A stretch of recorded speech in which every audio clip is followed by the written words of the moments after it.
এটা তো ঠান্ডা হয়ে গিয়েছে। তো উনি আমার দিকে গরম চোখে চাইতেই থতমত খেয়ে বললাম, না মানে এখন। উনি স্পষ্ট কণ্ঠে বললেন, গরম করে নিয়ে আসুন। আমি জ্বলে উঠলাম, কিন্তু বলার মতো কিচ্ছু পেলাম না।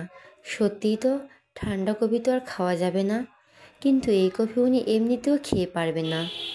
আমি এর মধ্যে চিনি ছিটে ফোঁটাও দিইনি।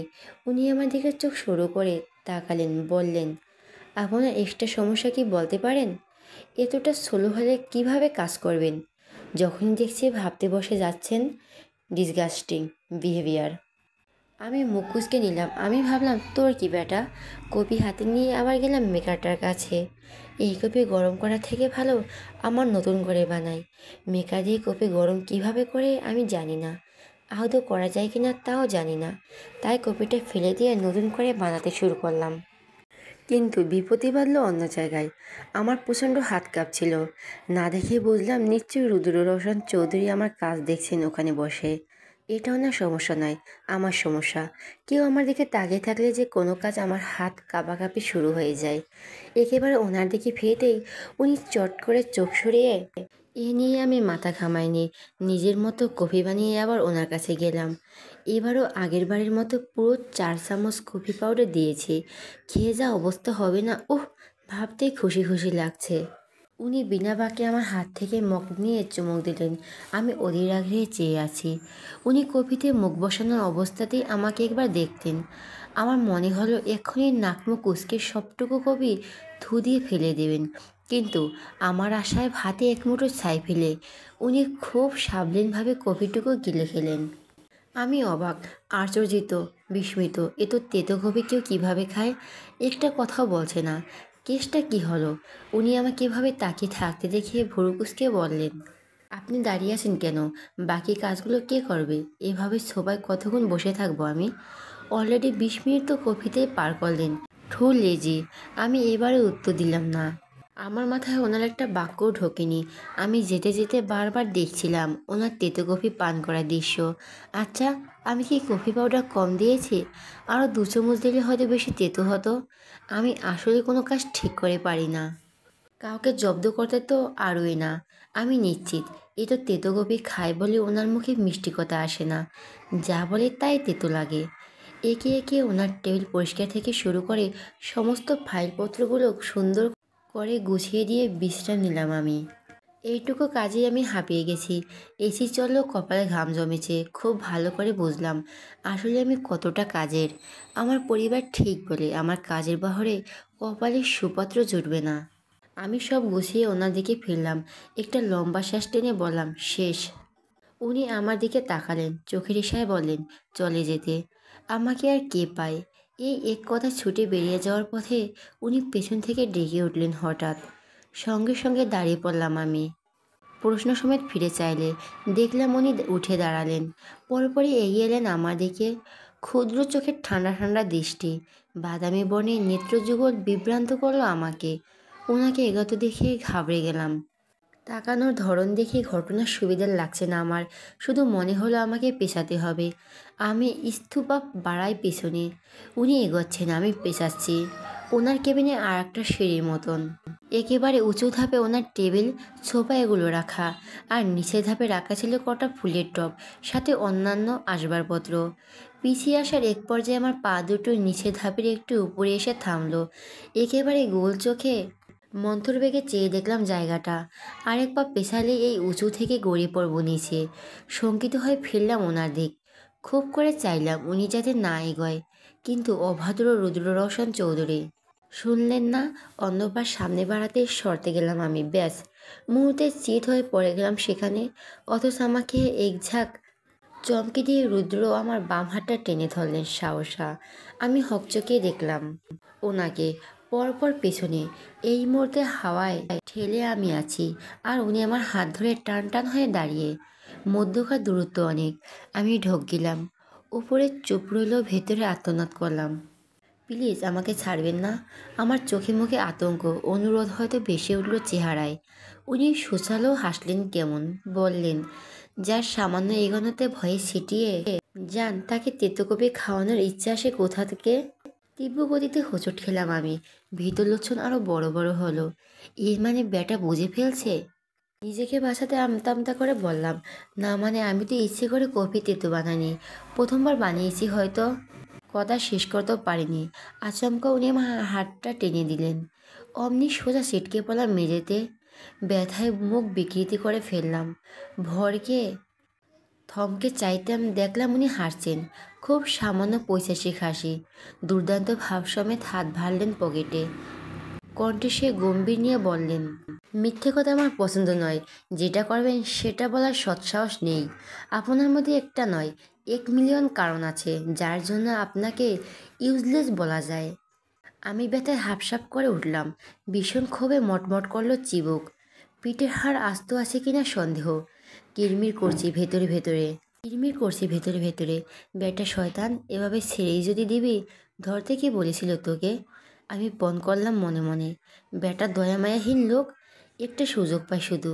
তোকে উঁচুর নাক যদি দড়ি বেঁধে না ঘুরিয়েছি, আমার নামও সে যদি না। উনি থুতনিতে হাত ঘষলেন। গম্ভীর কণ্ঠে ধীর স্থির জানালো, কবিতে সুগার খাই না আমি, তিক্ত স্বাদে অভ্যস্ত। মাথায় কুবুদ্ধি থাকলেও আমার ক্ষেত্রে সেসব ফলানোর সাধ্য আপনার হবে না। রুদ্র রোশন চৌধুরীকে জব্দ করার জন্য আপনার আরও একবার জন্ম নেওয়া প্রয়োজন মিস সেজুতি। দুর্বল হয়ে সবলের সাথে লড়াই করতে আসা বোকা আর মাথামোটাদের কাজ। ঝকঝকে সোনা রোদ্দুর উঠেছে বাইরে। কাছের ভেতর থেকে দেখতে বেশ লাগছে। এসি ঠান্ডা বাতাসে রোদের প্রখরতা বোঝা না গেলেও বাইরে গেলে যে চামড়া পুড়বে বেশ বুঝতে পারছি আমি। এই মুহূর্তে অফিস থেকে পালাতে খুব ইচ্ছে করছে। মন চাইছে ছুটে বেরিয়ে যাই। চেয়ারে হাত তুলে পিঠ টান টান করে বসে আছি আমি। কোমর থেকে পিঠ অবধি ব্যথায় আড়ষ্ট। হাতের কয়েক জায়গায় ছিলে গিয়েছে। নাড়তে পারবো কি না কে জানে। রুদ্র কেবিন থেকে হেঁটে নিজের ডেস্কে আসতেই অনেকটা বেগ পোহাতে হয়েছে আমাকে। সোজা হয়ে দাঁড়াতে পারবো না ভাবলো, এতটাই আসতে পেরেছি এই ঢের। ব্যথায় ছটপট করছে আমার চামড়ার ভেতরের শিরাগুলো। কিন্তু মুখে টু শব্দ নেই আমার। কান্না পেলে চুপ করে থাকা আমার অভ্যেস। সবাই বলে আমি ছোটবেলা থেকে শান্ত শক্তপোক্ত।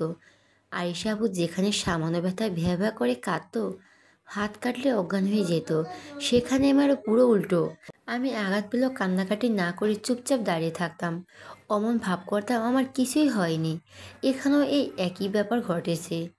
রগরগে ব্যথা দৌড়েলেও আমার নিশ্চুপতা দেখে ঠাওর করার জোর নেই কারোর। অনিল কয়েকবার আমাকে জিজ্ঞেস করেছে আমার কি হয়েছে কি।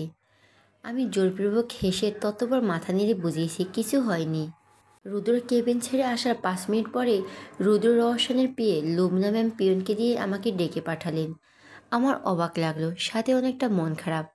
মাত্র এলাম আর অমনি ডাকলো আরেকজন। বেতন দিলে সম্পূর্ণ উসুল করে রাখবে এরা।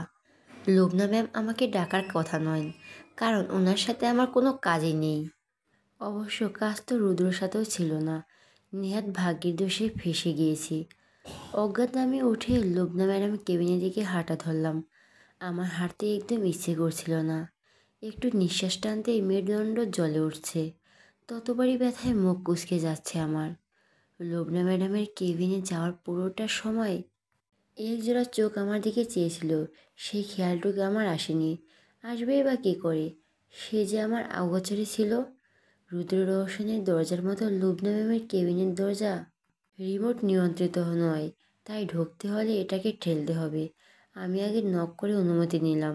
এরপর কেবিনে ঢুকে ম্যামকে লম্বা সালাম দিলাম। ম্যাম ভীষণ মিশুকে, হাসি সরে না ঠোঁটের। আমার ছালাম উত্তর সাদর। সম্মানে গ্রহণ করে আমাকে বসতে বললেন উনি। আমি বসলাম। এত সুন্দর ভদ্রমেয়ে ওনাকে নাকুচু লোকের বিয়ে হয়ে কী করে টিকে আছে, এই কৌতূহল আমার আগেও ছিল। আমি বসতে ম্যাম জিজ্ঞেস করলেন, কি খাবেন, চা আর কফি? আমি বললাম, 1 গ্লাস ঠান্ডা পানি। ম্যাম ভুরু কুঁচকে পর মুহূর্তে আবার হাসলেন, বললেন, ঠিক আছে। কিছুক্ষণ পরে বশির ভাই ঠান্ডা পানির একটা বোতল দিয়ে গেলেন। হিমের মতো পানির ফোঁটা টুপ টুপ করে বোতলের গা বেয়ে পড়ছিল। উনি রেখেই চলে যেতেই আমি তাড়াহুড়ো করে বোতলের ছিপি খুললাম। ঢক ঢক করে খেয়ে শেষ করলাম প্রায় অর্ধেক পানি। এরপর বুকে হাত দিয়ে লম্বা শ্বাস টানলাম। যেন কতদিনের দৃষ্টান্ত আমি। বোতল টেবিলের ওপর রেখে ম্যামের দিকে তাকাতেই দেখলাম উনি আমার দিকে চেয়ে আছেন। আমাকে তাকাতে দেখে ভ্রু নাচিয়ে বললেন, খুব পিপাসা পেয়েছিল? আমি মৃদু হেসে হ্যাঁ বোঝাই। উনি এখনো বলেনি আমাকে ডেকেছেন কেন। আমি জিজ্ঞেস করব করেও করিনি। যদি রেগে যায়, ওই বজ্জারটার মতো হতেও পারে। ওনার পার্সোনাল অ্যাসিস্ট্যান্ট ওনার মতো হতে দোষের কি?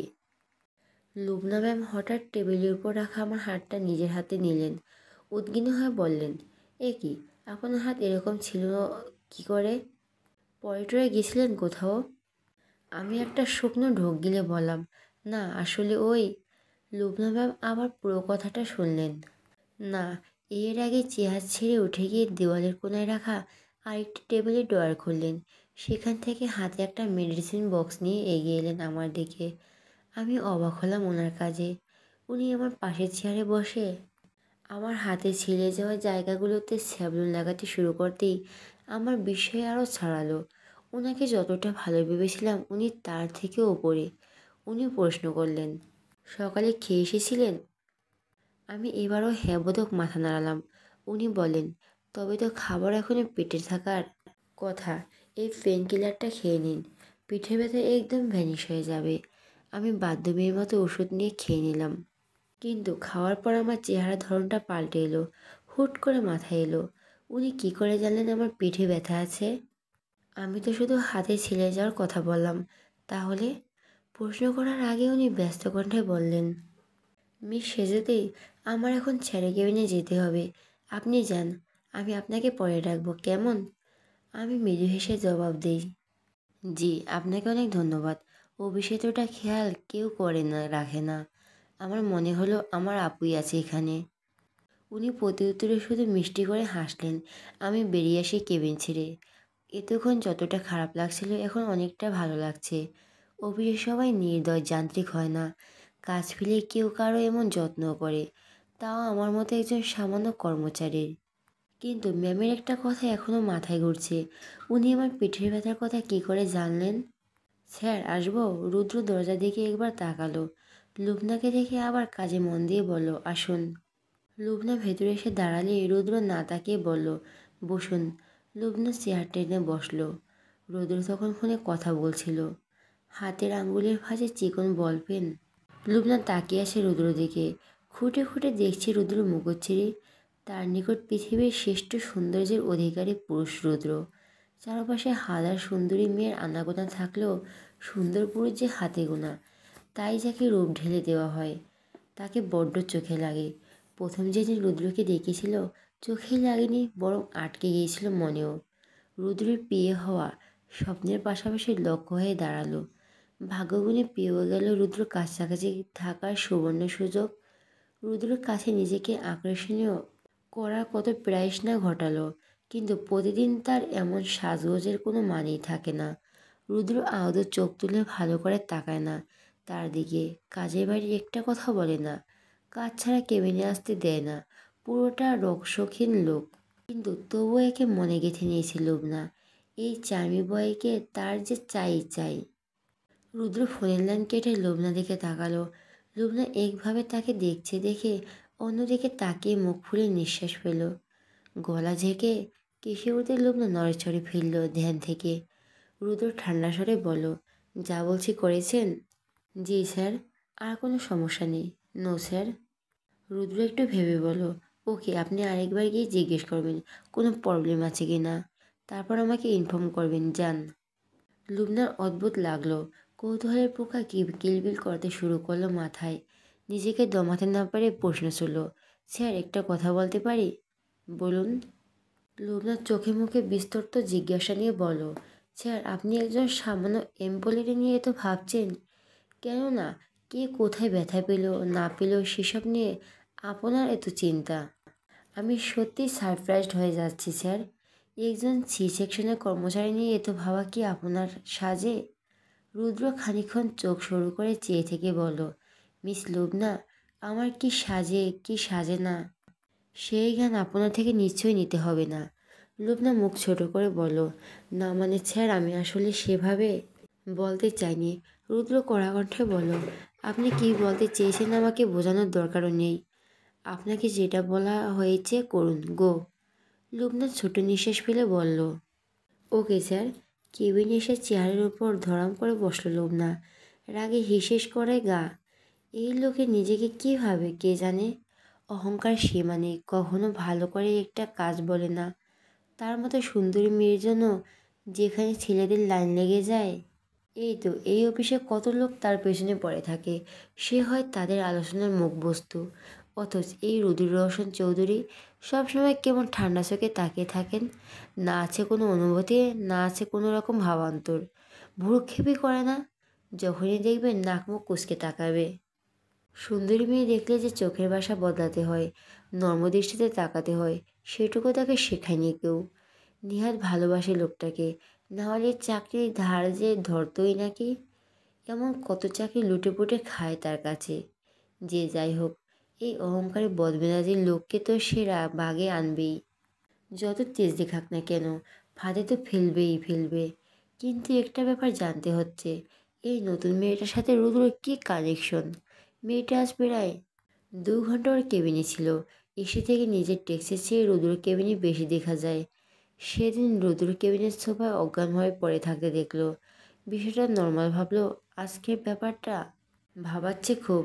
ওই মেয়ের ব্যথা নিয়ে রুদ্র কনসার্ন হওয়া তো সাধারণ মনে হচ্ছে না। সব কিছুর পেছনে কেমন রহস্য রহস্য গন্ধ। না, এর একটা ভেদ করতেই হচ্ছে। ওই মেয়েকে রোদুর আশেপাশে বেশি ঘেঁচতে দেওয়া যাবে না। পাখি তবে হাতে আসার আগেই হাতছাড়া হতে পারে। একটা বিষয় খুব অদ্ভুত, সেই সকালের পর রুদ্র রোশন আমাকে আর ওনার কেবিনে ডাকেনি। তবে বশির ভাইকে দিয়ে একটা লম্বা লিস্ট ধরিয়ে দিয়েছিলেন।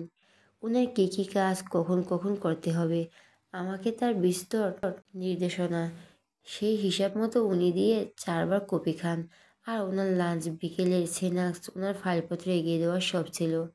আমি ভয়ে জড়সড় হয়ে থাকলেও ওনার হয়তো আমাকে আর কাজে দরকার পড়েনি, তাই আজ বেঁচে গেছি। আর ভাগ্য ভালো বলে ধরে নিলাম। তাতে কি, কাল তো তার বাঁচব না। কাল থেকে আবার সেই কাজ, যন্ত্রণা, এ মহাযন্ত্রণা। রাত 8টায় অফিস ছুটি হলো। আমি এখন অফিসের বাইরে দাঁড়িয়ে আছি। বাবাই আমাকে নিতে আসার কথা থাকলেও বাবা আসেনি। ফোন করে জানালে তার খুব দরকারি কাজ পড়ে যাওয়ায় বাড়ি যেতে 1:30টা নাগাদ বাজবে। আমি তো আর অতক্ষণ অপেক্ষা করতে পারবো না। তাই ভাবলাম বাসে করে চলে যাব। আমি স্কুটিও আনিনি, আর আজ অব্র ভাইও অফিসে আসেনি যে ওনাকে বলবো একটু পৌঁছে দিতে। লুবনা ম্যামের দেওয়া ওষুধ খেয়ে ব্যথা পুরোপুরি না কমলেও অনেকটা কমেছে, অত্যন্ত সহনীয় পর্যায়ে। কিন্তু আমার প্রচুর আলসেমি লাগছে। এখন কি স্ট্যান্ডে দাঁড়ানো, তারপর বাসের জন্য অপেক্ষা করা, বাস থেকে নেমে আবার রিক্সা করে বাসা যাওয়া। গোটা ব্যাপারটা যুদ্ধ যুদ্ধ মনে হচ্ছে। ইস, মানুষের দুটো পাখা থাকলে কি ভালোই না হতো, উড়ে উড়ে যেতে পারতাম। আমি মন খারাপ করে হাঁটতে শুরু করলাম। বাবাও না, কেন যে বাবার কথা শুনে স্কুটিটা রেখে এলাম। হঠাৎ বাইকের হর্নের শব্দে পেছনে তাকালাম আমি।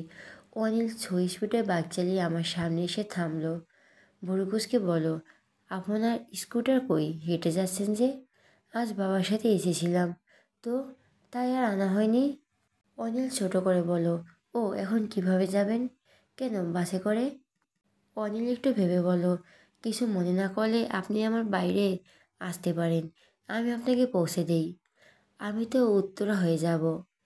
আমি হেসে বললাম, ওহ, এখন কিভাবে যাবেন? কেন, বাসে করে?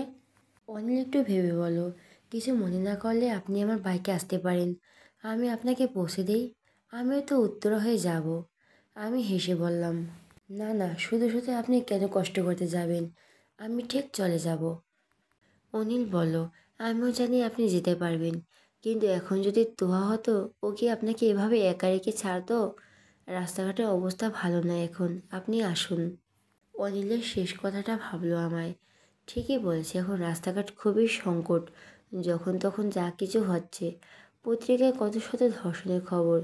কিন্তু অনিলও যে আমার পুরোপুরি পরিচিত তাও তো নয়। ওর সাথে যাওয়া কি ঠিক হবে? আমাকে ভাবতে দেখে অনিল আশ্বাস দিয়ে বলল, এতে ভাবার কিছু নেই। সে যদি উপকার করতে এসেছি, আর খুব বেশি সন্দেহ হলে বরং থাক। আমি ব্যস্ত কণ্ঠে বললাম, না আসলে আমি সেটা ভাবছিলাম না। ঠিক আছে, চলুন। আমি অনিলের বাইকে উঠলাম, নিজেকে ঠিকঠাক করে বসে বললাম, চলুন। অনিল বাইক স্টার্ট করতেই আমি ঝুঁকে পড়লাম ওর দিকে।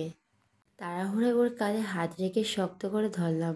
অনিলের বাইক চলতে শুরু করলো। ব্যাপারটা আমার কাছে তো খারাপ হলেও হয়নি। এই মুহূর্তে বাসে যেতে একদম ভালো লাগছিল না। ও আসায় সুবিধে হয়েছে, হঠাৎ উনি প্রশ্ন করলো।